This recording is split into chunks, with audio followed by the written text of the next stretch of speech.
rising up to explore the difficult topics of real life.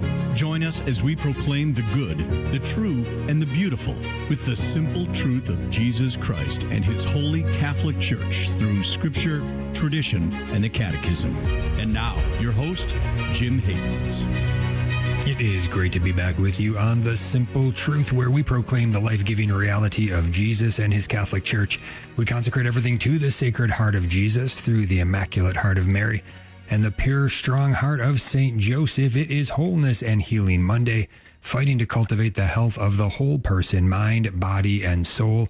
With our co-host, my lovely wife, Becky Havens. She's a Catholic wife and mother with a passion and calling to educate people about the importance of caring for our bodies that the Lord has blessed us with by living a healthy lifestyle.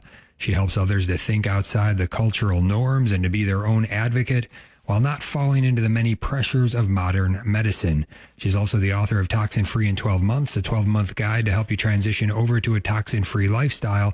Also wrote a boycott list of over 300 pro-abortion companies. You can get these resources for free and much more at her website, safehavensmama.com. Our topic today, understanding the gut microbiome. So this is a pretty complex topic, but we're gonna drill down and get to the simple truth of what we can know today. And at the same time, we always want to tell you up front, we're not doctors, we're not scientists. We're just regular people looking to live well and raise our family. We believe in objective truth and in asking questions when things do not make sense. We're not giving medical advice, but we do want to offer a forum here today. So we know a thing or two, but there's still a ton we don't know. We've got some personal experiences, as do you, and we would love to hear from you. I already heard from some of you through the morning survey that we put out. If you want to get on the list for that morning survey, you go to thestationofthecross.com. The Simple Truth, scroll down, put your email address in there. But also, we're going to open up phone lines in just a bit as well. So you can call in any question or comment on this topic. Again, would love to hear from you. But Becky, get us started today. How are you and why this topic? What intrigues you here on the gut microbiome? I'm doing well. Thanks for asking. This topic, I feel, is super important to address. I didn't know a ton about it. I think I have read stuff on it because it connects to everything. But when we do this show, we always are able to dig a little bit deeper and learn more. And it's an opportunity for us to learn too. And since it seems like it's one of the most important functions in our bodies, our gut, that it's something that would be related to so many of the other things that we talk about and different health issues that we mention. And it seems like it's at the root of a lot of health issues that people are going through. So I feel like it's probably a really important topic to kind of talk about and put out there. Mm-hmm. Yeah, great topic today. And the more you break it down, the more we understand this in a simple way, which again, we're going to go through the entire show and really land on some very practical things that people can do to make sure that they are working with their body for the good, really helping themselves to have a good, healthy gut. And yeah, there's a lot here that is pretty new in terms of scientific data and study, that there's a lot that's being learned about this in our time. And so there's a lot to go through here today. We got some good stuff. But first, this is somewhat related, but let's just start with what many people are dealing with right now. A lot of people get sick around the holidays. Just had Thanksgiving. Oftentimes it's this mix of a lot more sugar, alcohol, perhaps, higher stress levels, maybe a lack of sleep, all these things kind of mixing together and causing some problems. But how'd you do over Thanksgiving? I think I kind of know how you did. I've been with you. And I guess we would ask this question to everybody. How's your gut feeling this Monday after Thanksgiving?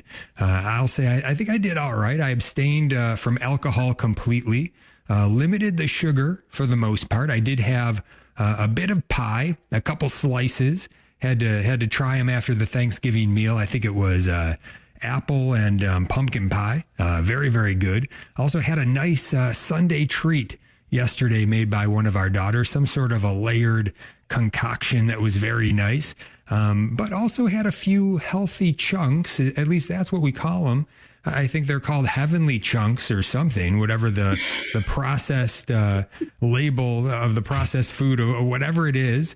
It's supposed to be healthy. I think there's some oats involved and things like that.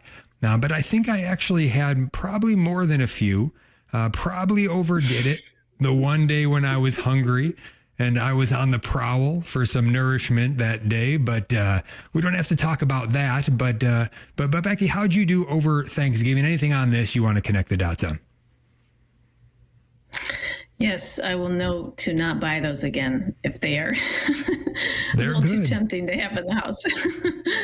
Yeah, anything processed is not ideal, but I guess it's a step above Little Debbie's. You know, at least you weren't on the prowl for some little snack cakes or something like that. So better choice. I think we did good. We kept it really quiet and low on Thanksgiving. We just stayed here. We did some yard work. We made a few of the classic Thanksgiving dishes, and we tried to keep it relatively healthy. I feel like every year we say around Thanksgiving and Christmas, we say, why are we continuing to do these traditions that make us feel like junk the next day or for a few days? And this year, I think we actually did pretty good. I think we limited the sugar. We made healthier pies with less sugar or just like maple syrup. And I feel like we did pretty good. We kept it more protein based, sourdough stuffing. So if you're going to have, that's the best way to do it. I'm not trying to say we know what we're doing, but after a while, you start to wonder why you keep doing this to yourself, having to feel sick after every holiday. And you say, like, I think we can find some self-control and just like admit the amount of junk we're going to put in. There's some good options out there. So I think we did pretty good. Mm-hmm. Yeah, I wouldn't have even known that the pies had less sugar in them. They tasted great. So yeah, very good. And in the survey that we put out today, the first things that we asked, number one, have you ever heard of the gut microbiome before? Kind of surprised here. 75% of the respondents said yes, they had heard of it. But then asking, do you know what a healthy gut microbiome entails? 100% of respondents said no. So I've heard of it, have no idea what a healthy gut microbiome looks like. Becky, can you help us out on this one? What is your sense? What do you know about what a healthy gut microbiome looks like? I think it's actually pretty simple. I think it's really hard to achieve. I think we're struggling to do that in this time that we're in, when there's processed food and takeout food and prescription drugs and all of it mixed in. It's going to bring about an imbalance. I think what the definition of a healthy gut is having all your bacteria within the gut to be perfectly balanced the way that they're supposed to be. And when they become imbalanced, things start to go wrong. You know, the good starts to attack, or the bad starts to attack the good bacteria, and then you get less of the good. You start to get low, actually you get high inflammation and low immunity. And that's a lot of times when you start to get sick or you're more prone to viruses. And I think, I honestly, like what we were talking about before the show, I think that there's so much still unknown about it. And I think that, you know, many of the doctors are learning a lot more about it. I think we're learning about it as well. And because, you know, how do we know how we're going to keep all of our different bacteria within our gut balance? I think all we can do is really just do what we know to do. And from everything I've read and seen, it really is, you know, staying away from the things that can alter our microbiome. And the list that I saw, which made sense, some of those on the list were antibiotic use, your diet, your hygiene, prescription drugs, travel. Different types of travel can really put a burden on your gut, gastrointestinal stress, and your lifestyle, which lifestyle we know is huge for many things, especially something like cancer as well. So all of these, when they're put together, they can lead to compromised immune function, inflammation, and it just throws the bacteria off course and creates imbalance. Mm-hmm.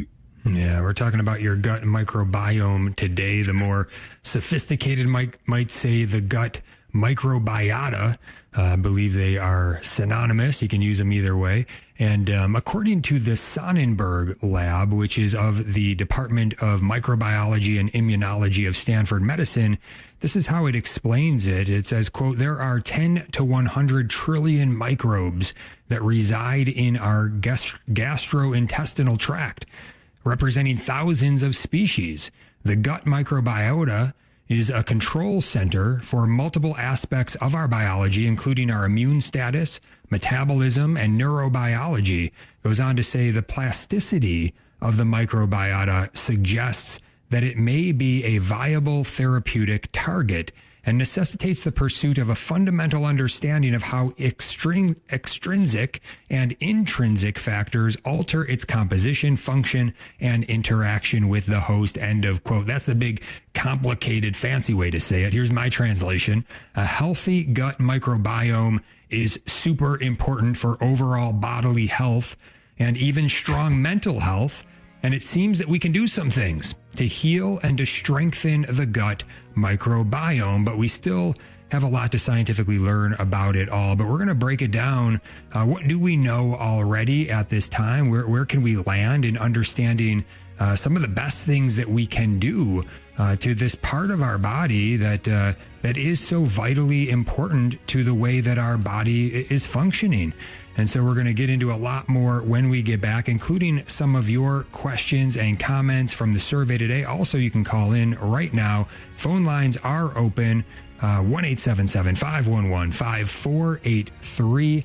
That's 1-877-511-5483. Understanding the gut microbiome today.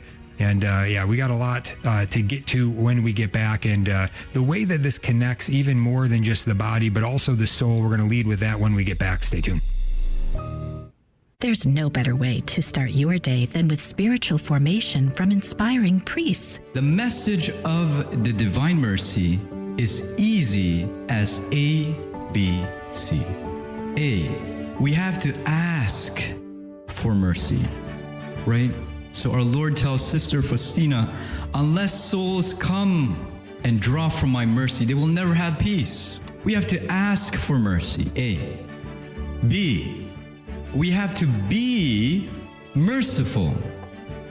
Divine mercy in action. Be merciful in deed, word, and prayer. And C, we have to completely trust in Jesus.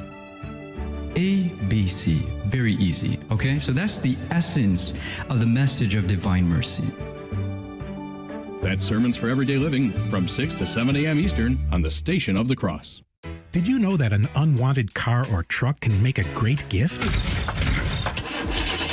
When the time comes to purchase a new one, consider donating your old car or truck to the Station of the Cross. We have a quick and simple way for you to get rid of your unwanted vehicle, while supporting the solid Catholic programming you love listening to on your radio, online, and through your mobile devices. Whether they run or not, we accept cars, trucks, RVs, boats, and motorcycles. It's a great opportunity for you to give more than you might normally be able to. At the same time, you'll be clearing out space in your garage or driveway, ridding yourself of an unwanted vehicle. Just visit us online at thestationofthecross.com or call 1-866-628-CARS, 1-866-628-2277. May God bless you for your generosity in support of Catholic Radio.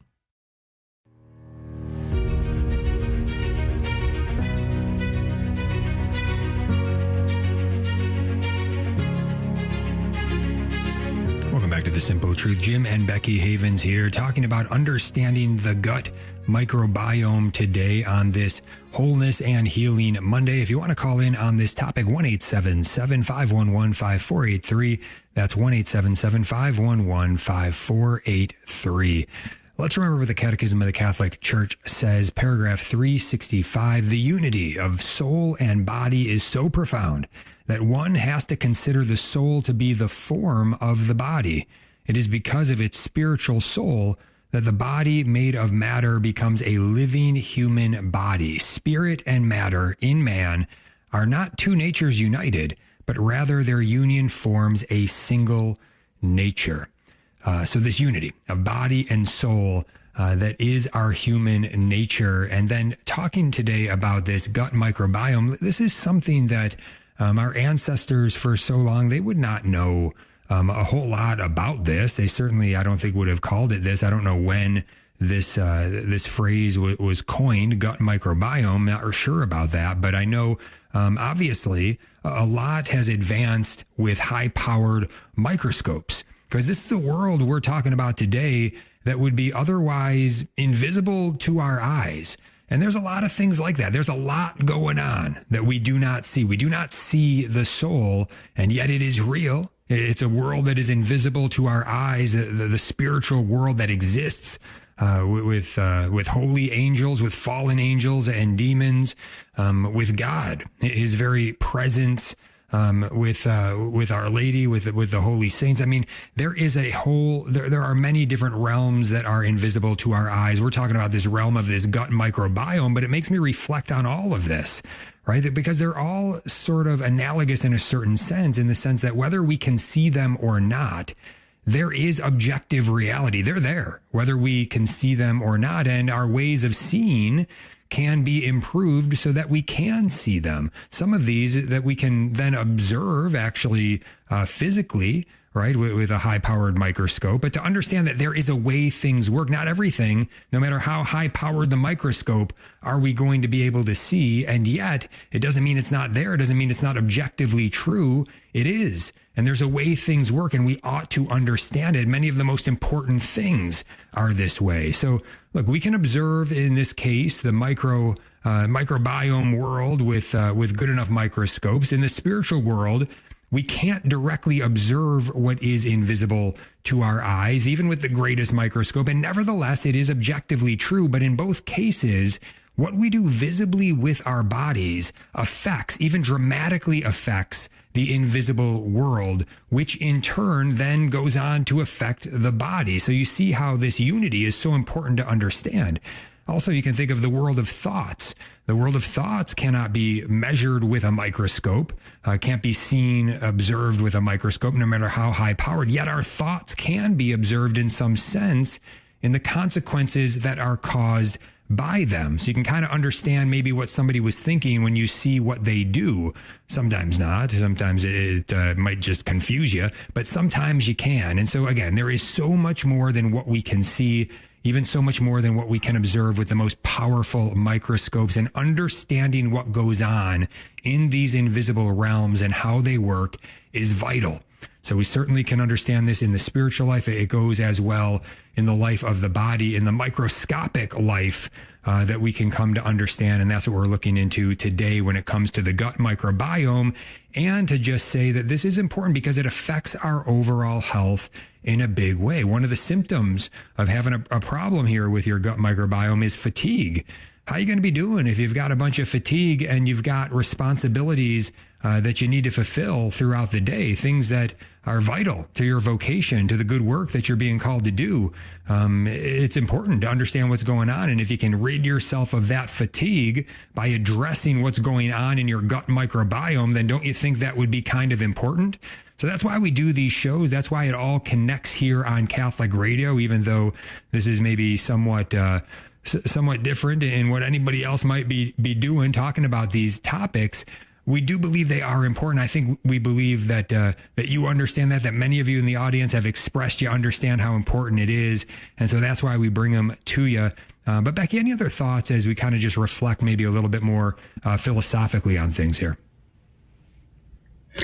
Yeah, no, I think those are really good points. I was thinking of all different things as you were saying that, even as we look at the faith. And I think about people in particular who have rejected God completely. And they're like, well, I can't see him. I don't know he's there. And that made me think like, that's so true. You can't see all the functions that are going on within your body, but you know it's happening. You know it's there. You know, doctors are aware of it.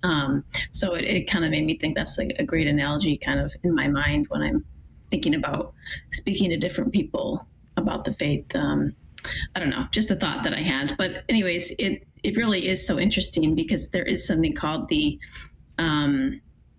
the gut-brain axis, or there's a name for it. I can't remember right now, but it has to do with basically the central nervous system and the gut, and how many functions of the brain are distorted when your gut is out of balance. And there's studies on this and a lot of information out there. So it doesn't just have to be physical symptoms in your stomach or fatigue or all that. There are actually some serious symptoms when it comes to your cognitive thinking and such regarding your gut. So just to know that it does start, it seems that the facts out there that it does start in the gut, and it's very connected to the brain. And it would be, very wise of us to, do what we can to get the healing that we need. Mm-hmm. Yeah.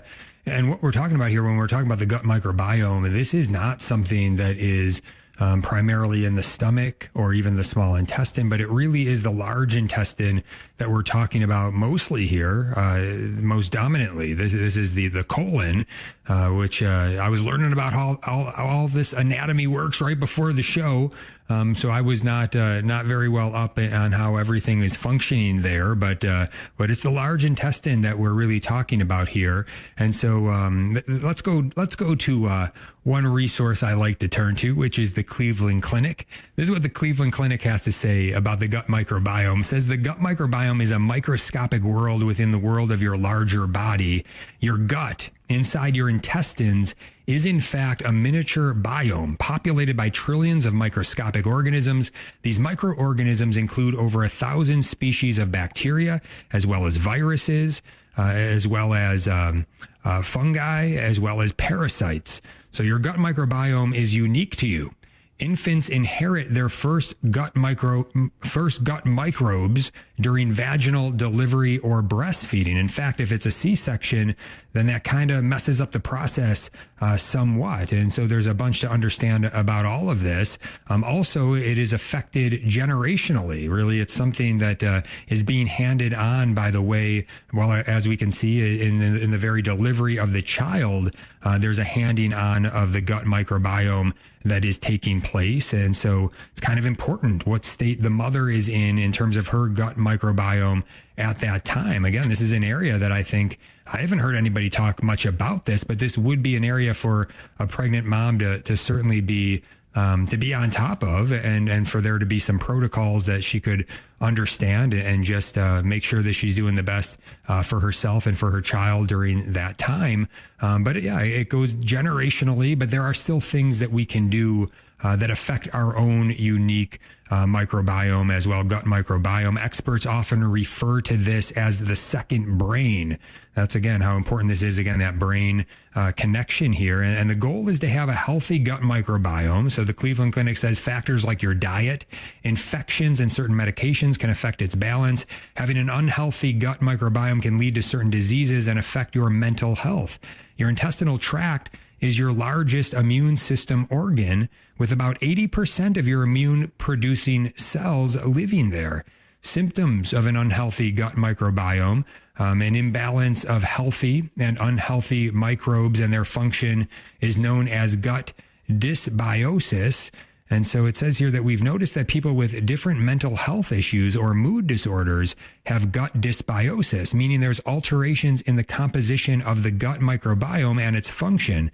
Not all symptoms of an unhealthy gut microbiome are the same for everyone. Some common symptoms may include constipation, diarrhea, bloating, fatigue, acid reflux, or heartburn. And if you have gut dysbiosis, it may be linked with other conditions like diabetes, obesity, inflammatory bowel disease, IBD, or irritable bowel syndrome, IBS. So a bunch of symptoms there. Becky, anything else you want to say on this?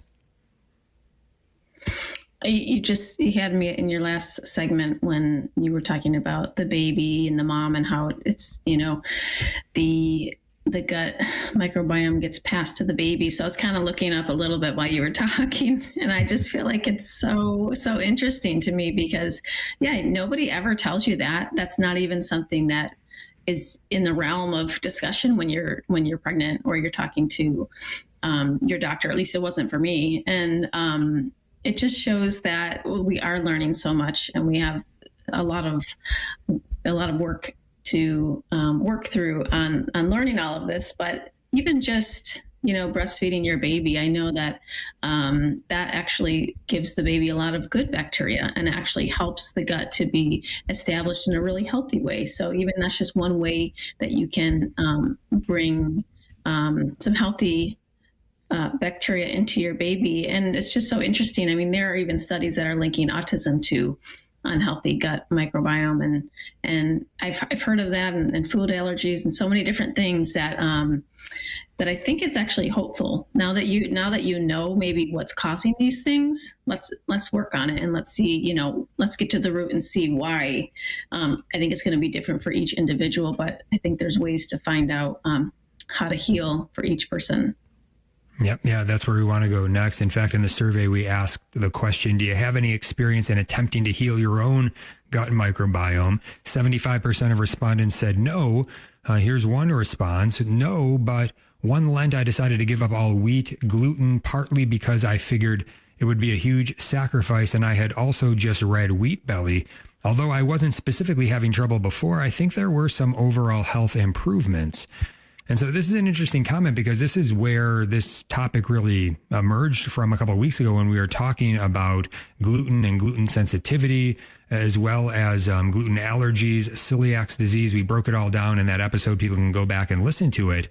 But if somebody currently has a sensitivity to wheat or to gluten, but they then improve the health of their gut, the studies seem to say that you may be able to then tolerate wheat in the future. So again, if you can improve the health of the gut, then maybe that gluten sensitivity or intolerance can also clear up because the gut can better handle it.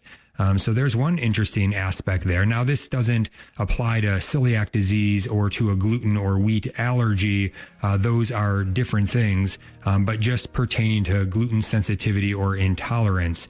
So interesting stuff. When we get back, we're also going to go right to the question, the $1 million question that we got here from Cindy in Ulster, Pennsylvania, who asks, how do you work on having a healthy microbiome? So that's where we're going when we get back.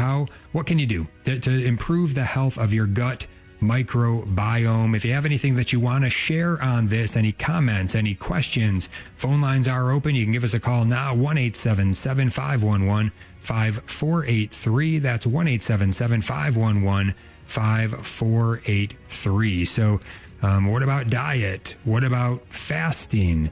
What is it that can make an effect here? We've got a couple really important things we're going to share with you when we get back that you're going to want to know. Stay tuned. This is Life News Radio. I'm Jim Anderson. The weekend before U.S. Thanksgiving, voters in Argentina rendered a stunning double-digit win for pro-life president-elect Javier Milei. He promises a referendum on new law allowing abortion. Milei says killing human beings can never be a political right. As biology says, life begins at conception. South Carolina's state Supreme Court Wednesday ruled unanimously it will not help Planned Parenthood rewrite the meaning of heartbeat in its efforts to defeat a state heartbeat abortion ban. Adult hearts supply blood with intricate valves to accommodate our larger size. Abortion attorneys essentially argue that because embryo hearts supply blood without intricate valves, state courts should help create new heartbeat definitions. This is Life News Radio. The View. The accurate view of the human person changes everything. The news you hear and see pertaining to the human person has the power to inform or misinform your opinions and what you do with the gift of life and what you allow your government to do. It's why we at this station offer news on the life issue. We hope you carefully assess what you hear, read, and view. Washington state law says churches, along with all other employers, must provide abortion coverage with any maternal health insurance. A suburban Seattle area church and their attorneys say that is unconscionable and violates the constitutionally protected religious beliefs of Cedar Park Assembly of God. After a lower court ruled for the state, Alliance Defending Freedom attorneys are now at the Ninth Circuit Court of Appeals.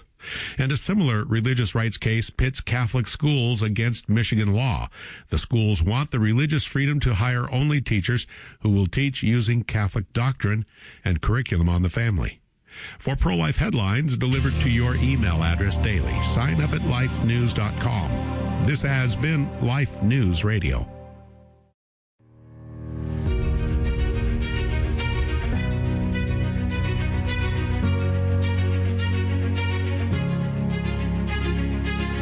Welcome back to The Simple Truth. Jim and Becky Havens here, talking about our topic today, understanding the gut microbiome. Any comment, question that you have, love to hear from you. 1-877-511-5483.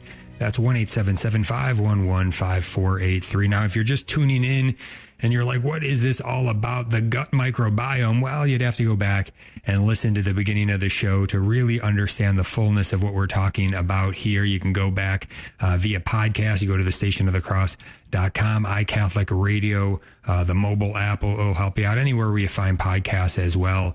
But we're just going to keep going midstream here for you. There are some things you can do that can help you to have a healthy microbiome. And this is very important. Now, there's a lot coming out that I'm seeing here about even the connection between the gut microbiome, which again is predominantly found in the large intestine, the colon. And so the connection here between the gut microbiome and colon cancer, which would make sense that there would be some sort of a connection here.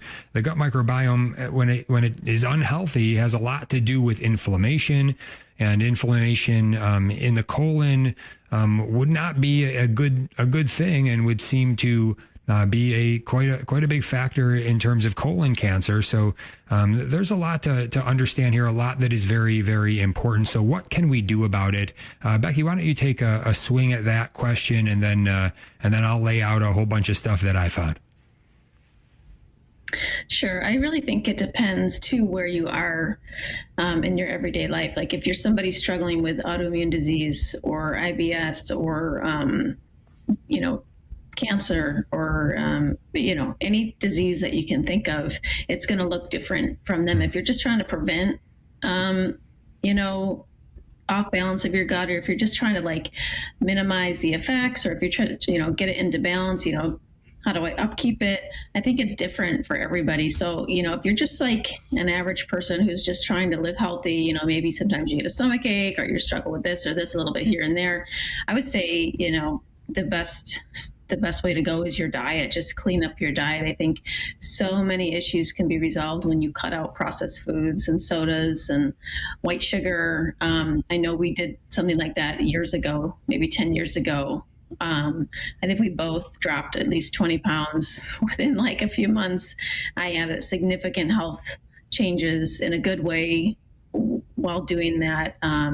You don't realize the junk that you eat until you start looking at the ingredients, or you start realizing how much that you grab food while you're out, or how much your insulin is imbalanced because you're just eating a cookie instead of having some protein and fiber first. So I think the diet is the first place to start, and I know that's something that's important for you, especially Jim. Is physical activity, is just exercise. I think exercise is the key to so many things regarding our health. Those are just a few things that come to mind for me. Mm-hmm. Yeah. When the Cleveland Clinic gives that list of the various symptoms, some of these symptoms, they could be symptoms of an unhealthy gut microbiome, but they could also be things that are causing a unhealthy gut microbiome, like obesity. That's one that if you're struggling with obesity, then it's quite likely that you're going to have an unhealthy gut microbiome. And yes, changes in diet, the building blocks of health, moving around, getting some physical activity. I always highly recommend some element of weight training and cardiovascular activity, even if they are very, very small in what you're doing. Some aspect in those areas, start somewhere and you can grow with wherever that starting place is. it's important. So those things are important. When the Cleveland Clinic lays out some aspects of how to improve the gut microbiome, let me tell you what they listed, and then I'll give you some other ones that I found that I think really nail down what we really know, what we really can do. And this is pretty general, as Becky, you're talking that, we're all unique, especially in this area of the gut microbiome. So different things might be a bit different in terms of how how the body really responds to it. But in general, again, here's the list, and then I'll give you a few more. The Cleveland Clinic, how to improve your gut microbiome, eating a variety of fruits and vegetables. You want to have microbial diversity, which will lead to better gut health. So more fiber as well, soluble and insoluble fiber. Soluble fiber is going to be that which swells in water, like oats from oatmeal. Insoluble fiber, like nuts, don't swell. We want both of those types of fiber. Also fermented foods. This is big. I'm going to drill down on this in just a minute. Also reduce stress to whatever degree you can. Maintain a regular eating schedule. This sounds interesting to me. In addition to eating a well-balanced diet, it's also important when you eat. You have a circadian rhythm, but your microbiome has a circadian rhythm too. If you're eating late at night, your microbiome is not likely to be geared up to metabolize those nutrients as well. So try to stick to eating your meals at the same time each day. Now, that's an interesting thought I had never thought of before, that you would actually have a circadian rhythm to the way that you eat, and that it would be smart to have that regulated, much like you have your sleep regulated to a circadian rhythm. So also says avoid taking certain medications long term. Also, sometimes taking antibiotics is unavoidable, but antibiotics will destroy the pathogens and attack the good microbes in the gut as well. So there is also a warning here from the Cleveland Clinic against taking over-the-counter acid-reducing agents long-term. By doing so, you elevate the pH in your stomach. That allows any ingested pathogens to have a better chance to survive, which can alter the microbiome. And then also it says here, consider probiotic and prebiotic supplements. Now, I thought that this was kind of an interesting suggestion. This is one that is highly advertised to us, and there's a whole lot of money being made selling probiotic and prebiotic supplements. I think the jury's still out in whether they are truly effective or not, especially in the wild west of supplementation. We've done shows on this where you don't really necessarily know what you're getting. So if you have a good trusted company and you're getting some good trusted probiotics, prebiotics, and that's working for you, okay. But again, these things can be very expensive, and there can be some rather inexpensive solutions as well. And I'll get to my list in just a minute, but Becky, anything else that you want to share on this right now? Yeah, I feel like even the prebiotic and probiotic supplements, I've had some good success with those for targeted issues. Once when I was pregnant, and once when I was healing from probably after COVID and just trying to heal a lot of like the hormone stuff I was going through. I had two really good supplements I was taking for probiotics, and they were both recommended by medical professional. I'll say maybe like midwife or and they were both really beneficial. I've tried to do it without and just buy it from the store, and I feel like it didn't go well. So I think when necessary, those can be helpful, but also know that there are prebiotic and probiotic foods like whole grains, certainly organic whole grains that aren't sprayed, onions and garlic, fermented foods and yogurts. They act the same way. So you don't have to spend a ton of money on those supplements. I think food is always the way to go when trying to heal yourself, and then targeted supplements when needed. Mm-hmm. Yeah. The number one thing that I'm seeing, I think I guess it's probably three things that I think are rock solid in terms of the protocol and what we can do. Number one is to avoid processed, especially highly processed foods. Number two is the fermented foods. We want to be getting these fermented foods into us. So again, these can even be somewhat expensive at times and oftentimes misunderstood. You can find them in the supermarket, maybe in areas where it might advertise itself even as like something that might be fermented, but maybe it actually isn't. It's pasteurized, and you want to find, it's going to be in the refrigerated section, and it's going to be something that I think it's going to be labeled in such a way that would let you know that it is truly fermented. These things are going to be usually the more expensive version of the sauerkraut, but at the same time, look, you can make some of these things on your own. You can make your own sauerkraut. You can make your own kombucha that, again, is going to be very good in terms of getting this fermentation into your body. So the fermented foods, though, truly fermented foods, this does seem to be a very, very big deal when it comes to having that healthy gut biome, microbiome. And then the last thing really is this high fiber. And it seems that these two things go together. You might have trouble with the fiber without the fermented foods. But if you're having the fermented foods and the fiber, this really seems to be the mix from the data that I'm seeing, or the potential data from where the science is going here, that this really is the way to go. High fiber food, also fermented food with that mixed together, avoiding those processed foods as well. And so here are some examples where you can get this whole food dietary fiber, and it's a great list. All this stuff sounds pretty good to me. So pears, strawberries, avocados, oats, apples, raspberries, blueberries, blackberries, bananas, carrots, beets, broccoli, Brussels sprouts, kale, spinach, lentils, kidney beans, split peas, chickpeas, quinoa, popcorn, almonds, chia seeds, fresh coconut, pistachios, walnuts, sunflower seeds, pumpkin seeds, sweet potatoes, and dark chocolate.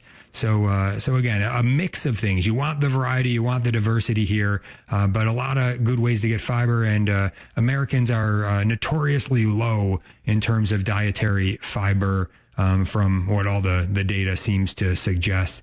Becky, anything to add here? Yeah, I like that there's some popcorn and some chocolate on there. You don't usually see popcorn getting getting popular in a healthy way, but I can see that if it's raised the right way. I also wanted to go back to what you said before about the circadian rhythm of the body, which is really interesting, because I read something earlier saying that when you travel, your gut microbiome completely gets altered. And I was kind of wondering what the connection was and how that was possible, but it is having to do with the rhythm. So when you're home, you might not even know it, but you're pretty much eating at the same time, sleeping at the same time, having a snack at the same time, exercising at the same time. And when you go on vacation or when you're traveling, everything, kind of gets turned upside down, or you're dehydrated. If you're traveling, if you're flying, especially, you get really dehydrated, and that throws everything off. And then you're dealing with issues all over the board. So it is good if you are traveling to try to maintain a similar schedule so you don't have to go through that. I know a lot of people deal with issues when they travel. I've heard so many times like, oh, I know I'm going to be bloated the next few days, or I'm going to be puffy, or I'm not going to be able to go to the bathroom for the next 3 days or something like that. But trying to stay consistent, and, maybe that's when you would do some targeted supplementation while traveling to really keep your body healthy, maybe taking a probiotic or some magnesium to regulate you as you travel. Yeah, interesting stuff. And one last thing here on the gut microbiome before we hit our break and come back for the final segment, and that is fasting. So we know this is a powerful spiritual practice, right? Prayer and fasting. This is good to purify our souls, to sanctify our souls. Also powerful in terms of intercessory prayer. Some demons only come out by prayer and fasting, our Lord said. And so this is an important element of the spiritual life that we ought to be engaged in. But also physically, there's a lot of good physical benefits to fasting. Now, a lot of folks are finding the physical benefits and just doing it for the physical reasons. Pretty sad they're missing out on the spiritual benefits here. Get in a state of grace and start praying and fasting, and allow the Lord to bless your soul and bless many others through that activity of prayer and fasting when done from a spiritual motive, from a motive of love of God, love of neighbor, out of love of God. And that's really the right order of having things go optimally, as best as you can possibly do it when it comes to fasting, which we are so blessed to have a strong understanding of. But physically, in terms of the gut microbiome, seems to be very helpful. This fasting seems to be very helpful for a healthy gut microbiome. Saw one 2019 study which said that water-only fasting could have a profound and long-lasting effect on gut microbiome. So I'm not really exactly sure why. I think it allows the lining of the intestine to kind of regain its health. It's kind of in maybe being starved a little bit, starts to sort of eat itself in a good way. I heard it kind of described like that. Maybe it seems to reset things like that. I certainly have that sense when I'm fasting that there's a reset. We'll be right back with more. Stay tuned. Hear a powerful sermon you need to share with a loved one? Maybe there's a guest, prayer, or teaching segment that deserves another listen. You can listen to any of our network-produced programs at your convenience by finding us wherever you enjoy podcasts: Apple Podcasts, Spotify, Google Podcasts, Podbean, and the free iCatholic Radio app. Be uplifted in your faith. Listen today at thestationofthecross.com or on your favorite podcasting platform. The Station of the Cross began broadcasting in Buffalo, New York in 1999. Since then, our listening areas have multiplied and expanded into several states. While our mission is to grow the Catholic faith through radio and other media outlets, our apostolate is supportive of but independent from your local diocese. Through your generosity, we are able to inspire countless listeners with the gospel and help lead them to a parish to be spiritually nourished by the sacraments. Here at the Station of the Cross, we proudly bring the truths of the Catholic faith to countless listeners through radio and mobile devices, and we're grateful for the feedback we've received. I'm a widower, parent of 3 almost adults, and listen to you guys around the clock. Father McTigg, Society of Jesus, he's wonderful. Mother Miriam, of course, the Divine Office, and many other great things that Station of the Cross does. So thanks very much for your great work. I had a friend at work email me and tell me about the Station of the Cross a couple months after it started, and I was so excited. I tuned into it, and I found that I love the Catholic station. If you've been blessed by listening to the Station of the Cross, let us know. Call 1-877-888-6279, extension 112, then share your testimonial with us.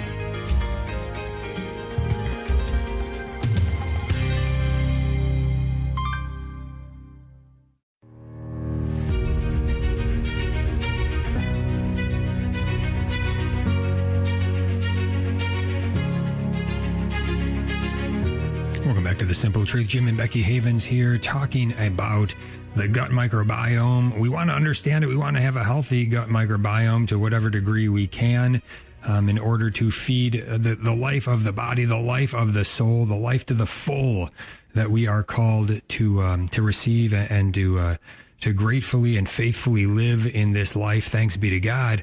But there's a lot to understand here. So talking about a little bit of the fasting and how the fasting affects it right before the break. What also about this maybe a short-term diet that would be especially tuned to maybe trying to reset or to help the gut microbiome, or these cleanses that are out there? I think we've done those many years ago. I think we've done some of those cleanses. I never thought that they were a whole lot of fun to do, but I was hoping maybe they were doing some good. I don't know. I think, again, it seems like the data, it's inconclusive whether these things are generally helpful or not. But I don't know. Becky, any thoughts that you have on it? I think it just depends. I think everyone is so different, and then we push what worked for us on everybody else, saying, "Oh, this is going to work for you. It works so well for me." So I really think they can be beneficial. I've had success for myself doing certain things like that, or targeted dieting, especially for hormones for women. I think it can be really beneficial, and I think you just go with what works. I think your body best. Like intuition can tell you sometimes this is not good for me, or this is not working, or this is really good. I feel better. I have more energy. Then you kind of leave the rest to God, because we don't know, and we don't have money to be spending, thousands of dollars on these tests that are available a lot of times, but are extremely expensive. And then the stress comes and you're like, oh, how am I going to know if I should do this or that? So in the end, with all of this, make sure that you remember that first and foremost, you just give it to God when it comes to your own health, and, ask him to show you the way in a gentle and peaceful way that is feasible for your family. I know I've dealt with this myself, and I've had different issues, and I'm thinking, this is going to cost us so much money. There's no way I can do this. And, God, show me the way. You can show me anything. And he really will show up and show you different ways. Things will be led in your direction. And he's done that for me. I mean, he had me win this, 3.5-month program for, a hormone reset.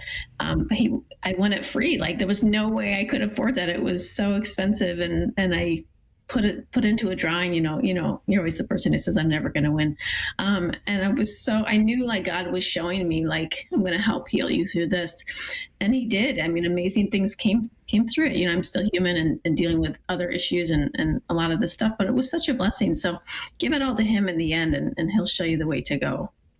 Mm-hmm. Yeah, wise words. And one thing I forgot to mention about the fermented foods is that if you're not right now intaking any fermented foods, that you want to kind of slowly ramp up into it, right? You don't want to just start going wild with the fermented foods. That's going to probably cause some difficulty, some discomfort. But if you slowly ramp up into them and just make sure that you're not going too much all at once, then this again seems to be one of the top protocols in terms of this healthy gut microbiome. Again, avoid those processed foods, especially the highly processed foods as well. So I think this is very important information to get out there today.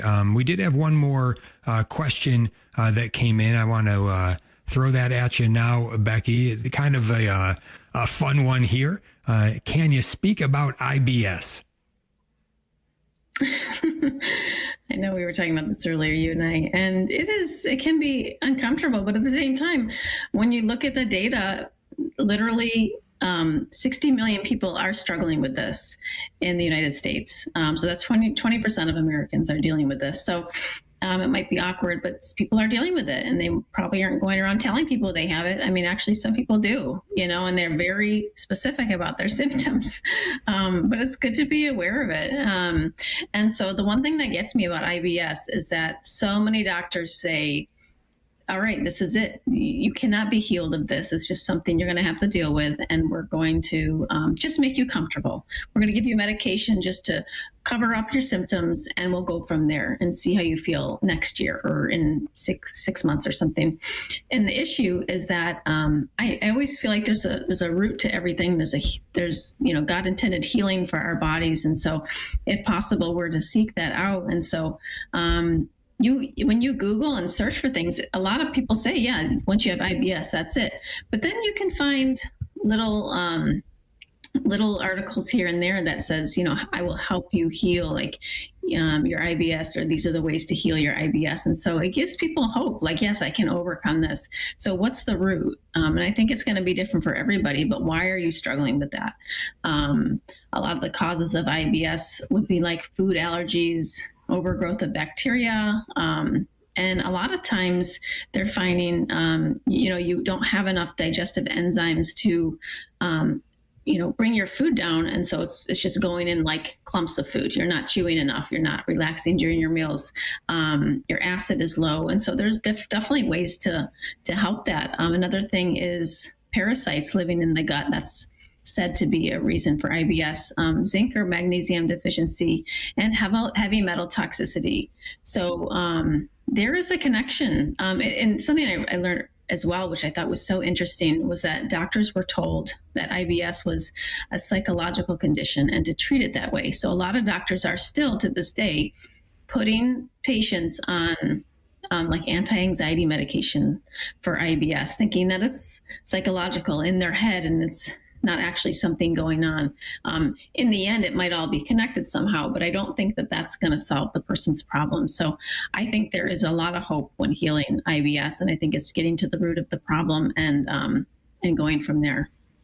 Mm-hmm. Yeah, appreciate that. And in terms of diet, I know that we are looking for lifestyle change in order to have sustainable results, and that fad diets or temporary changes in diets, they might gain some short-term positive results, but if they are not long-term lifestyle changes, then the results are not going to be long-term sustainable results. That's what we're after. But what about the GAPS diet that you've mentioned in the past? We hadn't had time to get into it. Maybe you can just share a little bit with us now. How does this line up? Is this just meant to be a short-term diet, but one that is supposed to sort of remedy some things, reset some things? How should we understand it, and what is it? Yeah, I would say, it takes a little bit of explaining, but, and I think it even stands for something GAPS. And I know I looked into it probably like 8 years ago and tried to follow it for a time. And it was extremely difficult. I was probably 6 months postpartum, and I wasn't equipped to kind of follow through with it. It starts very plain. I mean, the goal is to heal your gut. And so kind of the premise is that what I learned at that time was that your gut can create these little micro holes through it, the gut lining. And so, food and all these things within your stomach can leak through your gut and create havoc within the body, triggering allergy responses and autoimmune issues and nervous system issues and all sorts of things. And some of that stuff is what I was going through. So I thought maybe I could do this. And so it's very in-depth. It consists of a lot of bone broth and soups, and then you're slowly adding in like some meat. You're slowly adding in some cooked down veggies and some really slowly some sauerkraut and some fermented veggies. But people have had a lot of success with it. So it's definitely an option, if you're interested in looking into that. All right, very good. Her website is safehavensmama.com. It's where you can get all those free resources that she has. And she told me during the break that Boycott list is now over 600 pro-abortion companies that she has available there. Sad that there are so many, but there certainly are. And Becky's out there bringing it all to the light for you. Again, all the resources at safehavensmama.com. If you want to reach out on the show, share any feedback, comments, anything that you'd like to see us do a future show on, you can give me an email over at jimh@thestationofthecross.com. And remember, if you're not on that morning survey list for Monday, just go to thestationofthecross.com. The Simple Truth, scroll down, put your email list in right. Gloria Patri et Filio et Spiritui Sancto. The St. Thomas More House of Prayer, a Catholic